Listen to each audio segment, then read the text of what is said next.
So, hi everyone, namaste and good morning. Welcome to one shot revision series for CFL and indirect tax and GST.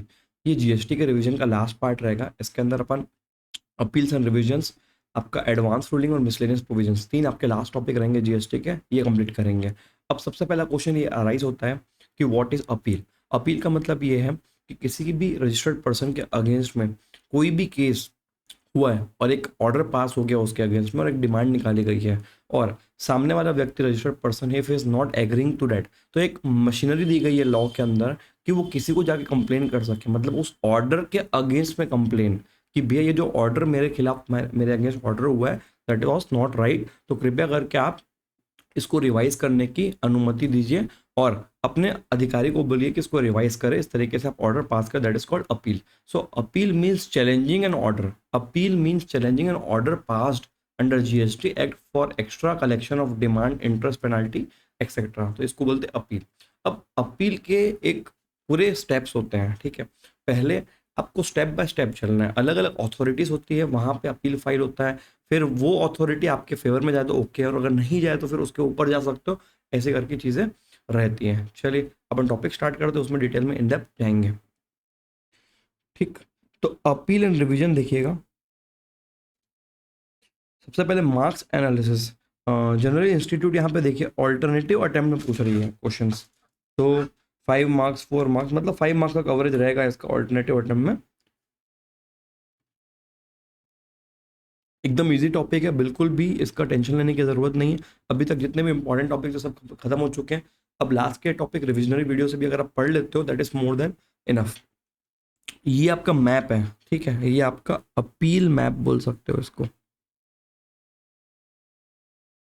ठीक। सबसे पहले कोई भी order है जिसको चैलेंज करना है तो एडजुडिकेटिंग अथॉरिटी को जाएगा, ठीक है, तो ये है अपेलेट अथॉरिटी। अब असेसी अगर अपील फाइल करेगा तो ऐसा नहीं है कि 5 साल बाद उठ के आ गए और आप बोलोगे कि नहीं सर मुझे दिक्कत थी। उसके लिए टाइमलाइन दिया गया, 3 मंथ्स का टाइमलाइन दिया हुआ है, और जो +1 मंथ दिया हुआ है वो क्या चीज़ है, वो एक्स्ट्रा, मतलब जैसे मान लीजिए कोई जेन्युइन रीजन के कारण आप 3 महीने में फाइल नहीं कर पाए थे अपील को, तो एक्स्ट्रा आपको 1 मंथ का time condonation, this is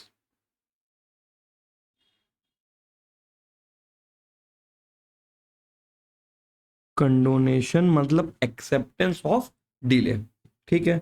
now अगर डिपार्टमेंट फाइल करेगा तो डिपार्टमेंट को 6 महीना मिलता है और 1 मंथ एक्स्ट्रा मिलेगा कंडोनेशन के साथ, ठीक है।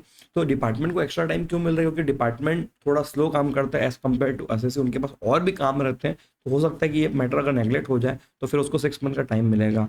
डिपार्टमेंट खुद रिविजनिंग अथॉरिटी करके भी एक डिपार्टमेंट है, वहां पे भी जाके 6 मंथ एंड कंडोनेशन का 3 ईयर्स में जा सकता है। इसके बारे में डिटेल में अपन बाद में पढ़ेंगे, स्टार मार्क कर दे रहा हूँ, ठीक। अब अगर आपको एपेलेट अथॉरिटी का ऑर्डर पसंद ना आए, या तो फिर उसने डिपार्टमेंट कहाँ चले गया, रिविजनिंग अथॉरिटी में चले गया, इन दोनों ऑर्डर के अगेंस्ट में अगर आपको कोई कंप्लेन करनी हो तो इसके ऊपर भी एक स्टेप है जिसको बोला जाएगा एपेलेट ट्रिब्यूनल। ट्रिब्यूनल इसका निकनेम रख लो, ट्रिब्यूनल, ठीक है। मतलब एपेलेट अथॉरिटी डिपार्टमेंट के अंदर ही बैठती है, ठीक। इसके बाद डिपार्टमेंट के बाद ट्रिब्यूनल होता है। Tribunal is quasi judicial authority, quasi मतलब similar to court, tribunal is similar similar to court रहता है, ठीक है। अब ट्रिब्यूनल के अंदर दो बेंचेस होती है, एक आपकी स्टेट बेंच होती है, एक होता है नेशनल बेंच, ठीक है।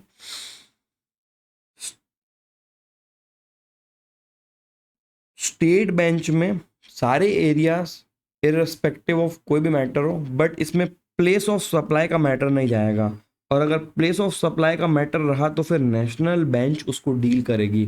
तो स्टेट एंड नेशनल में जो डिस्टिंग्विश क्या हो गया, आपका मैटर अगर प्लेस ऑफ सप्लाई का रहेगा, जो भी केस चल रहा है उसमें अलग अलग मैटर्स हो सकते हैं, तो प्लेस ऑफ सप्लाई का मैटर रहेगा तो वहां पे नेशनल बेंच डील करेगी, अदरवाइज स्टेट बेंच डील करेगी।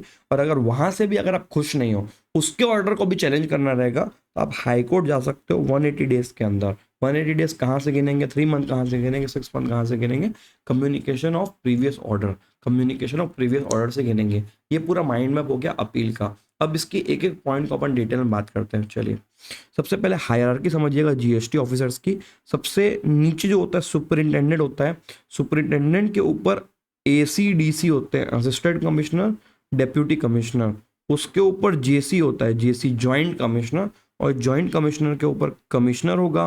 और बड़ा एरिया होगा मतलब मुंबई वगैरह मेट्रोपॉलिटन जहाँ पे टैक्स कलेक्शन हैवी होना, तो वहाँ पे एक एडिशनल पोस्ट क्रिएट की जाती है which is called principal commissioner. ठीक है, मतलब लेकिन मशीनरी यहाँ तक आप याद रखिएगा, सुपरिंटेंडेंट, फिर ACDC, फिर जॉइंट कमिश्नर, फिर उसके ऊपर कमिश्नर या तो फिर प्रिंसिपल कमिश्नर। नेक्स्ट सेक्शन 6 क्या बोलते हैं, क्रॉस एम्पावरमेंट ऑफ ऑफिसर्स। मतलब देखिए यार जीएसटी के अंदर कितने एक्ट्स है, मल्टीपल एक्ट्स है, CGST, SGST, UTGST, ठीक है, और IGST। तो ये क्या बोल रहे हैं, officer appointed under SGST authorise to act as proper officer for the purpose of CGST and vice versa.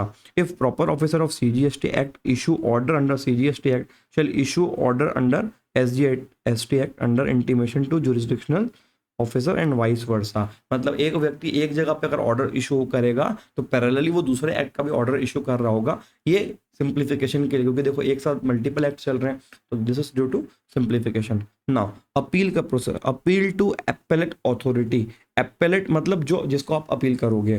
Proceedings for rectification, appeal, revision of order passed by CGST officer shall not lie before an SGST UTGST officer and vice वर्सा।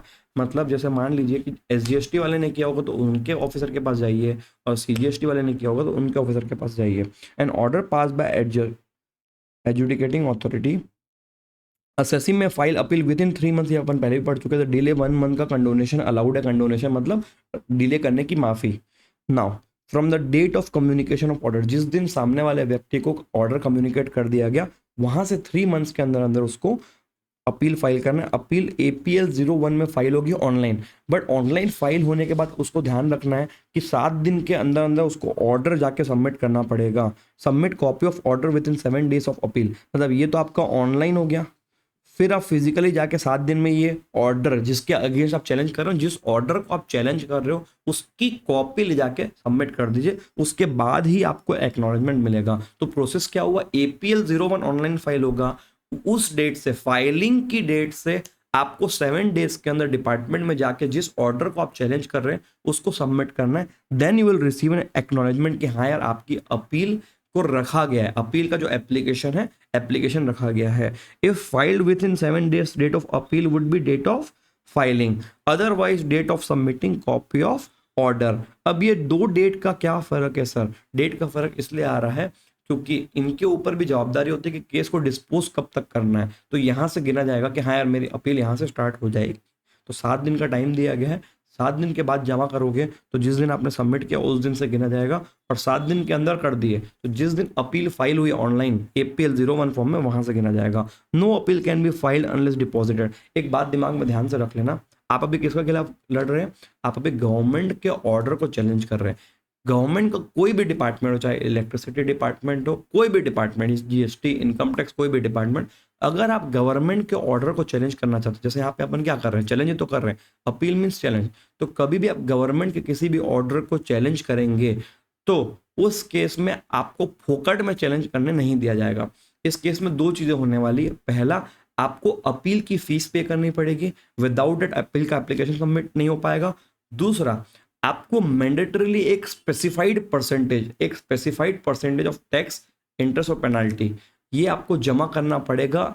और ये जमा जब आप करोगे तो government उस पैसे को रख नहीं लेती, गवर्नमेंट ये बोलती है कि आप इसको इस तरीके से जमा करो कि आप लिख के दे दो कि इट इज अंडर प्रोटेस्ट, मतलब it is just a deposit. आप वहां पे क्या कर रहे हो, एक डिपॉजिट दे रहे हो कि हाँ यार अगर मेरे आपके अगेंस्ट में अगर आया जो ऊपर अपील का डिसीजन तो फिर पैसा कट जाएगा और आप एक्स्ट्रा भी भरोगे उसमें। बट हाँ, जो भी स्पेसिफाइड परसेंटेज, अब इलेक्ट्रिसिटी वालों का अलग होता है, इनकम टैक्स का अलग होगा, एंड इसके अलावा आपका GST का अलग रहने वाला है। तो हर डिपार्टमेंट, हर एक्ट अलग अलग प्रिस्क्राइब परसेंटेज बताता है। इसको बोलते हैं deposit of tax under protest. And इससे क्या होता है, डिमांड को स्टे किया जाता है, this is called stay of demand. Stay of demand का मतलब क्या हुआ कि जो ओरिजिनल ऑर्डर में डिमांड निकाली थी उसको रोक दिया। क्यों रोक दिया, क्योंकि रजिस्टर्ड पर्सन ने अपील फाइल की है। ठीक है, ध्यान दीजिएगा चीजों के ऊपर, बहुत ज्यादा ईजी है। ना अब डिपॉजिट कितना करना है, देखो जितना अमाउंट आप एक्सेप्ट कर रहे हो कि हाँ यार ये आपकी गलती थी, रजिस्टर्ड पर्सन एक्सेप्ट करेगा कि हाँ यार उसकी गलती है, वो तो आपको 100% जमा करना है, उसको आप रोक नहीं सकते।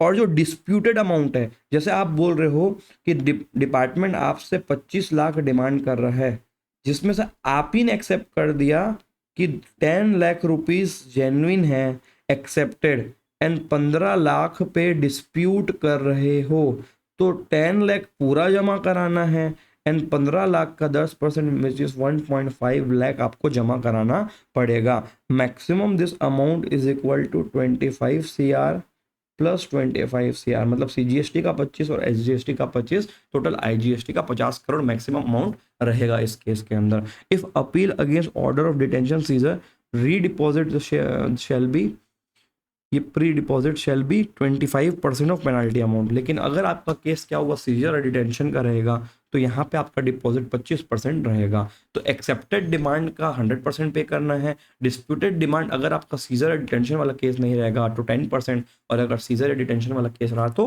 25% तक का डिपॉजिट करना रहेगा। प्री डिपॉजिट समझ में आ गया कि केस लड़ना है गवर्नमेंट के किसी भी ऑर्डर के अगेंस्ट में, तो आपको मैंडेटरीली प्री डिपॉजिट कराना 100% कंपलसरी रहेगा। ठीक है जी। हाँ जी।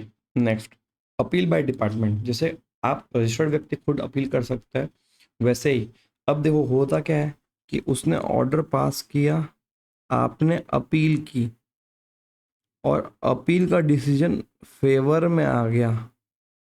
ठीक है, तो फेवर में आने के बाद वो चाहे तो ऊपर डिपार्टमेंट भी जाता है, मतलब डिपार्टमेंट भी अपील कर सकता है, रजिस्टर्ड व्यक्ति भी अपील कर सकता है। कमिश्नर में go against the order of adjudicating authority, appellate authority on his own motion, revisional authority may call for examination of record of proceeding of subordinate officer if find that order is erroneous prejudicial to revenue। ऐसा order pass किया गया जिसमें revenue मतलब department का नुकसान हुआ है, illegal या इम्प्रॉपर ऑर्डर पास हुआ है, not take account material facts को टेकन अकाउंट नहीं किया गया था ड्यू टू CAG ऑब्जर्वेशन, तो ये no need to pre deposit, यहाँ पे प्री डिपॉजिट करने की जरूरत नहीं रहेगी। By order direct subordinate officer to apply to appeal authority within 6 months. ठीक है, तो डिपार्टमेंट खुद भी अपील फाइल कर सकता है। अपील का प्रोसेस क्या रहेगा, appeal authority shell follow principles of natural justice, इसमें फॉलो किया जाएगा। हियरिंग का चांस मिलेगा, रीजनेबल एडजॉर्नमेंट भी मिलेंगे, more than less than equal to 3, opportunity of being heard हर जगह अपन ने बात की थी रहेगा। अपील अथॉरिटी में कन्फर्म मॉडिफाई और annul order of adjudicating authority but can not refer back the case. Appellate authority क्या कर सकता है, उसके पास पावर है या तो कंफर्म करे कि नहीं जो उसने किया वो सही किया है, या तो मॉडिफाई करे कि उसने आधा सही किया तो आधा गलत किया है, या तो एनल कर दे। एनल का मतलब पूरा ही नेग्लेक्ट कर दे कि भाई इसका ऑर्डर पूरा घटिया था, गलत था, और ये बेवकूफ़ आदमी है, जैसा भी करके। Time limit to dispose the appeal, 1 year का जो टाइम लिमिट दिया गया है, this time limit is suggestive, ये आपका सजेस्टिव टाइम लिमिट है। ठीक है, मतलब इस अगर इन्होंने 1 साल में कुछ नहीं किया, ठीक है, डिस्पोज नहीं किया अपील को, तो ये फाइनल कोई पेनाल्टी वगैरह नहीं लगेगी इसके ऊपर। इट्स जस्ट सजेस्टिव कि 1 साल के अंदर आप कर दीजिएगा। Next, appellate authority. अगर आपका ऑर्डर ओरिजिनल ऑर्डर ACDC ने निकाला है तो कमिश्नर अपील करके, कमिश्नर होता है वो आपका एपेलेट अथॉरिटी हो जाएगा। और ऑर्डर आपका असिस्टेंट या डेप्यूटी कमिश्नर ने निकाला होगा तो जेसी के पास आपको अपील फाइल करनी रहेगी। ठीक है, हाँ जी। तो next is revisional authority special points, not exercise power of revision in case of, मतलब एक्सरसाइज कहाँ पे नहीं कर सकते इन लोग, रिवीजन का पावर देखेगा। Order subjected to appeal before appellate authority GST at High Court, Supreme Court, 6 months not expired or after 3 years expired, already revised earlier, order sought to revise is revision order, तो उसको भी नहीं कर सकते। 1 year from the date of appeal और 3 years from the date of original order whichever is later, यहाँ तक revision हो सकता है। नेक्स्ट, रिविजनल अथॉरिटी कौन कौन रहने वाला है। अब अगर ऑर्डर आपका AC एडिशनल या जॉइंट कमिश्नर का रहेगा तो कमिश्नर प्रिंसिपल कमिश्नर रहेगा, असिस्टेंट डेप्यूटी कमिश्नर सुपरिटेंडेंट का रहेगा तो एडिशनल या जॉइंट कमिश्नर कर सकते हैं इनको। Appeal to appellate tribunal. अब देखो सेकंड लेवल पे जब अपन क्या बोले थे कि आपका ऑर्डर पास हुआ, आपने फर्स्ट लेवल पे अपील किया, आपका डिसीजन फेवर में आएगा तो वहां पे आप रुक जाओगे, ठीक है। बट अगर फेवर में नहीं आया तो आप ट्रिब्यूनल के पास जाके कंप्लेन कर सकते हो। Next level, second level of appeal, मतलब कंप्लेन की सेकंड लेवल कहाँ पे? Tribunal, GST act. Any person agree by the order of appellate revision authority में अपील टू एपेलेट ट्रिब्यूनल। यहाँ पे भी 3 मंथ और 6 मंथ का क्राइटेरिया रहेगा of communication of order. Normally GST act can not refuse to admit the case, but अगर 50,000 से कम की बात रहेगी तो बोलेंगे यार हल्की बात है, इसको पे करके खत्म करो, हम लोग इतना टाइम नहीं है कि ये सब चीजें देखते रहें, ठीक है। मैं refuse to admit appeal. Next, dispute related to POS रहेगा तो फिर छोड़ देगा। अब देखो, अगर प्लेस ऑफ सप्लाई का रहेगा तो पहले भी अपन बात किए थे, नेशनल बेंच या रीजनल बेंच देखेगा उसको, स्टेट बेंच नहीं दिखेगा। Memorandum of cross objection, if someone appeal against the order, court provide respondent charge to file cross objection, ठीक है, मतलब सामने वाले के बातों के ऊपर आपत्ति जताना। Called memorandum of cross objection 45 days plus 45 days to file. No appeal can be file. Again यहाँ पे भी आपको डिपॉजिट करना पड़ेगा। इस बार ये डिपॉजिट एक्सेप्टेड अमाउंट का 100%, और ऊपर में जैसे देखिए फर्स्ट अथॉरिटी के पास 10% जमा करना था, यहाँ पे 20% है, मैक्सिमम अप टू 50 करोड़ है, और यहाँ पे आईजीएसटी का 100 करोड़, मतलब जो 50 करोड़ दैट इज 50 + 50, ठीक है। नेक्स्ट, यहाँ पे अपील प्रोसेस क्या रहने वाला? GST not bound by code of criminal procedure, guided by principle of natural justice, regulate its own procedure, खुद का प्रोसीजर खुद ऑपरेट करती है। मे कन्फर्म, मॉडिफाई एंड एनल और रिफर बैक द ऑर्डर। ये लोग ऑर्डर को रिफर बैक कर सकते हैं कि आप इसको रिफर बैक करने का मतलब क्या? देखो अपेलेट अथॉरिटी नहीं कर सकता था, बट ये कर सकता है। अब ये रिफर बैक द ऑर्डर का मतलब क्या होता है? ऑर्डर को उठाया और उसको डिपार्टमेंट को बोल दिया कि भैया तुम लोग जो काम कर रहे हो ना वो गंदा काम था, तुम्हारा घटिया काम था, ढंग से उसको वापस करो, ठीक है। तो इसको री एग्जीक्यूशन ऑफ पूरा प्रोसेस इस तरीके से हो जाएगा, refer back the order. May decide appeal within 1 year. May का मतलब होता है सजेस्टिव टाइमलाइन है but it is suggestive, not rigorous timeline, ठीक है। Next, section 112, production of additional evidence. Generally evidence before appellate authority और appellate tribunal not allowed to produce other than produce before adjudging authority. देखो भाई एक बात समझिएगा, जब आपका ओरिजिनल ऑर्डर, पहला वाला ऑर्डर पास हुआ था, उसके पहले भी तो आपको मौका दिया गया था ना एविडेंस देने के लिए, तो उस समय ही आपको पूरे एविडेंस दे देने, और वही एविडेंस यहाँ पे यूज होंगे। एडिशनल एविडेंस आप सबमिट नॉर्मली नहीं कर सकते हो, क्योंकि यार जब पहली बार मुकदमा चलाया गया था डिपार्टमेंट ने आपके ऊपर, तब आप उस एविडेंस को लेकर कहाँ गए थे, और उस समय नहीं था तो अभी कहाँ से आ गया? ये क्वेश्चंस अराइज होते हैं, and therefore you are not normally allowed to submit additional evidences. Exception कहाँ पे हो सकता है? अब इस बात का एक्सेप्शंस भी है। एडजुडिकेटिंग एपेलेट अथॉरिटी रिफ्यूज्ड, उसने मना किया था, आप सबमिट कर रहे हो हम मानेंगे नहीं, तो आप कर सकते हो। Appellant prevented from producing evidence which relevant to appeal ground, made order without sufficient opportunity to appellant to produce evidence। Order pass कर दिया गया बिना सफिशिएंट अपॉर्चुनिटी दिए, तो इस केस में भी एविडेंस प्रोड्यूस किए जा सकते हैं, ठीक है। Next, authorise representative. अब जितने भी बिजनेसमैन, रजिस्टर्ड पर्सन खुद जाके अपना केस फाइल नहीं करते, वो क्या करते? कुछ प्रोफेशनल्स को इन्वॉल्व करते कि तू मेरे बिहाफ पे जा और ये पूरे केस की डील करके आ। इसमें से हम लोग की बिरादरी एक रहेगी, CA, और advocate, regular employ, GST practitioner, और भी कोई अगर आपका गेजेटेड ऑफिसर रहेगा उसको बोला जा सकता है कि भैया तुम जाके केस लड़के आओ हमारा। तो कोई भी व्यक्ति इनमें से जिनको भी रजिस्टर्ड व्यक्ति ऑथोराइज कर दे कि जा हमारा केस लड़के, उसको बोलते हैं authorise representative. Section 120, non appeal to reduce litigation, disqualification. अब देखिए ये, इसको यहाँ से काट दीजिए। Disqualification, remove from government office, dismissed, remove from government office, convicted of offence in proceeding under IDT. ये लोग डिस्क्वालिफिकेशन बता रहे हैं कि ऑथोराइज रिप्रेजेंटेटिव का डिस्क्वालिफिकेशन क्या रहेगा। एडजज इंसॉल्वेंट गिल्टी ऑफ मिसकंडक्ट। अब यहाँ से ये वाला टॉपिक चालू हो रहा है, non appeal to reduce litigation. Department, tax department to reduce litigation provided guidance to officer to not go for appeal certain non-complex and small amount of matter. However, in such cases CBIC may issue order, interaction, direction for fixing monetary limit, non-filing of appeal due to such limit, not procedural to file appeal in other matter not contented that officer agreed with decision by not filing the appeal. भैया देखो सीधे सीधा मुद्दे की बात ये रहेगी कि डिपार्टमेंट प्रोसीजर कंप्लायंस कम हो, इसके लिए डिपार्टमेंट एक सीबीआई से एक ऑर्डर इशू कर सकता है कि जितने भी ऑफिसर है तुम लोग बेटा एक काम करना, छोटे मोटे अमाउंट का के लिए अपील करने मत पहुंच जाना। ये किसको बोल रहा है? ये सीबीआईसी जीएसटी डिपार्टमेंट को बोल रहा है कि छोटा मोटा अमाउंट हो ना उसके लिए लड़ते मत रहा करो, ठीक है। तो उसके लिए डिपार्टमेंट अपील फाइल ना करें, उनके गाइडलाइन इशू कर सकता है, ऐसा पावर रहेगा उनके पास। Next section 121 non appealable decisions और orders. Order of commissioner to direct transfer of proceedings from one officer to another, order of seizure and retention of books of account register document, order sanctioning prosecution, order under section 80 payment of tax in installment, इन सब orders के against में appeal file नहीं हो सकती है, ठीक। Next appeal to high court, person aggrieved by the state area bench of tribunal में file appeal if substantial question of law. देखो जितने भी लड़ाई के केसेस होते हैं उसमें दो टाइप की चीजें होती हैं। एक होता है क्वेश्चन ऑफ फैक्ट, ठीक है। क्वेश्चन ऑफ फैक्ट का मतलब वहां पे गए थे, क्या हुआ, कैसा हुआ, that those are called facts, मतलब relevant to the registered person and his activities in that matter.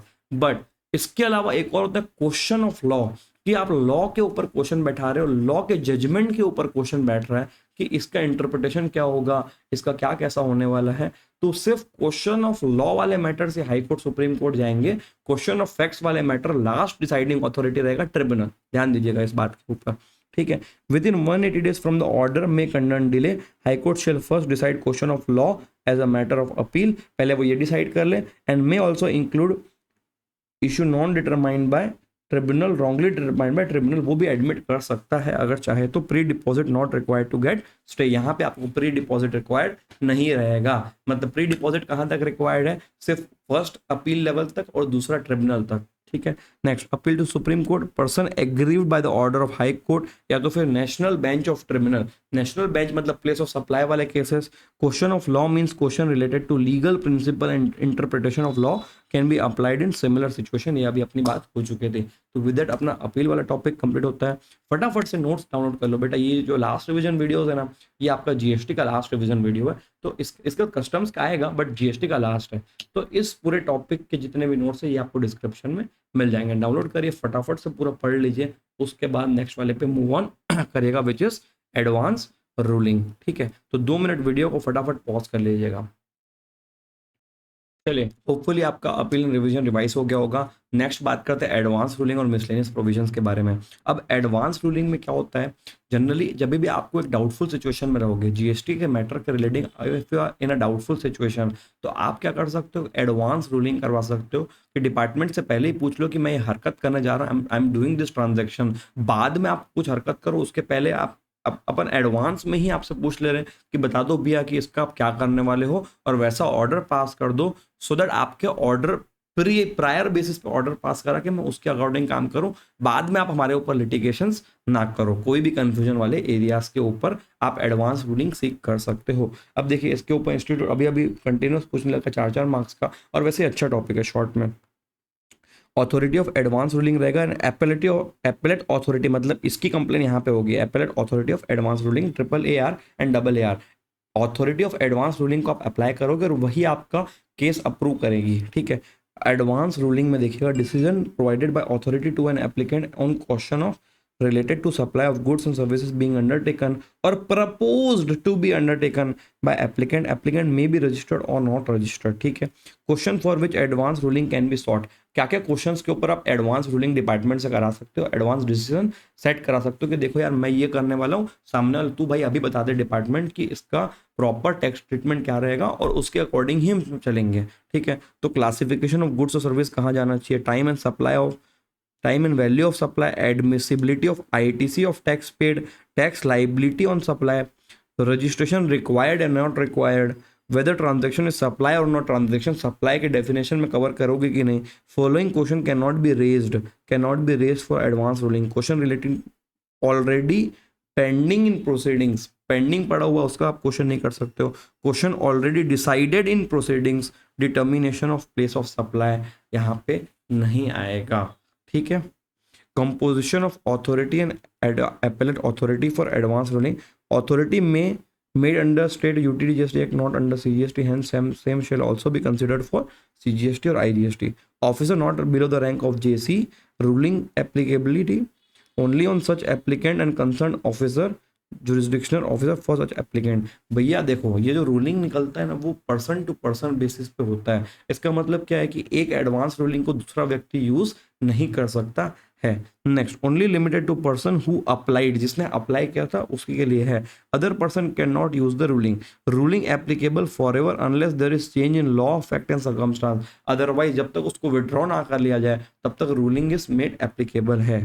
ठीक, प्रोसेस फॉर एडवांस रूलिंग, आप AAR को एप्लीकेशन कर सकते हो 5,000 रुपये दे के। Direction to furnish relevant record, चाहे तो वो रेलेवेंट रिकॉर्ड मंगवा सकता है, आपकी हियरिंग करवा सकता है, एग्जामिन करेगा रिकॉर्ड। मे एडमिट और reject application by speaking order, मतलब क्लियर, ऐसा खुद ऐसे ही नहीं कि रिजेक्ट कर दिया। स्पीकिंग ऑर्डर मतलब वहां पे वो डिसाइड करके वहां पे लिखेगा कि क्यों उसने रिजेक्ट किया है। Pronounce ruling within 90 days, application से 90 डेज में रूलिंग अनाउंस हो जाएगी। Hear both the parties before ruling, both parties कौन से, एक एप्लीकेंट हो गया और दूसरा रिस्पॉन्डेंट कौन रहेगा इस केस के अंदर, GST का ऑफिसर रहेगा। If difference of opinion between two members of AAR, अगर AAR के 2 मेंबर्स में ही, मतलब जो डिसाइडिंग अथॉरिटी है उन्हीं के मेंबर्स में अगर डिस्प्यूट आ गया तो refer point of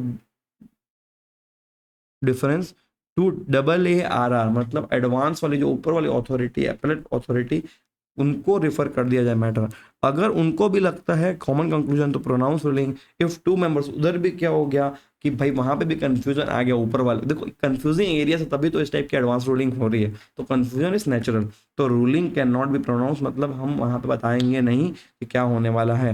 process of appellate authority, aggrieved by AR ruling, file appeal to AAR within 30 days from communication of order, 30 दिन के अंदर आप अपील फाइल कर सकते हो। Pass order within 90 days में कन्फर्म और मॉडिफाई।